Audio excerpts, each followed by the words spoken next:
নমস্কার, আমার চ্যানেলে আপনাদের সকলকে স্বাগত জানাই। দেখুন তো এই জায়গাটা চিনতে পাচ্ছেন কি না?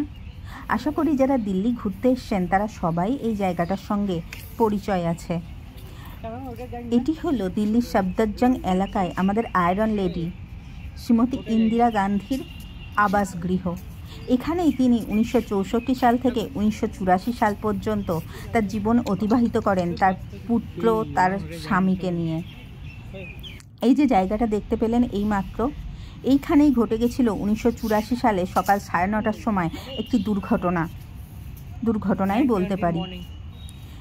এই যে এই পথটাই সকাল 9:30টার সময় যখন তিনি ভ্রমণে বেরোন, অর্থাৎ প্রাতঃভ্রমণে বেরোন, তখন তার শিখ দেহরক্ষীর দ্বারা তিনি গুলিবিদ্ধ হন এবং আমাদের একটি ঐতিহাসিক যুগের পতন হয়। এই পথটা দিয়েই আপনাদের নিয়ে যাব এবং দেখাবো ঠিক কোন স্থানে তাকে গুলিবিদ্ধ করা হয়েছিল। এখানে রয়েছে তার বিভিন্ন সময়ের ফটো, তার দু ছেলেকে নিয়ে তিনি কোনোটাই একা, আবার কোনোটাই তার পিতার সঙ্গে তার ফটো রয়েছে।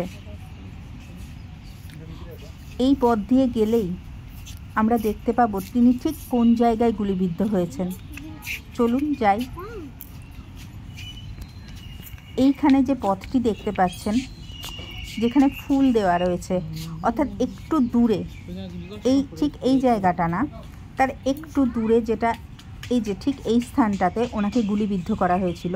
এবং এই যে ফুলের জায়গাটা দেখতে পাচ্ছেন, ফুল দেওয়া আছে, এইখানে উনি এসে ভুলণ্ঠিত হয়েছিলেন। আমাদের একটা ঐতিহাসিক যুগের এইভাবেই অবসান হয়। এখানে ওনার সম্পূর্ণ যে ব্যবহৃত জিনিসপত্র, তার বই, তার কিচেন রুম, তার লিভিং রুম, সব কিছু রয়েছে। আপনারা এলে অবশ্যই দেখবেন। এটা হচ্ছে তার এন্ট্রি গেট, 35 টাকা টিকিট এবং সোমবার বন্ধ থাকে। এর ঠিকানাটা হলো দিল্লির সফদরজং এরিয়ায়। নমস্কার, ভালো থাকবেন।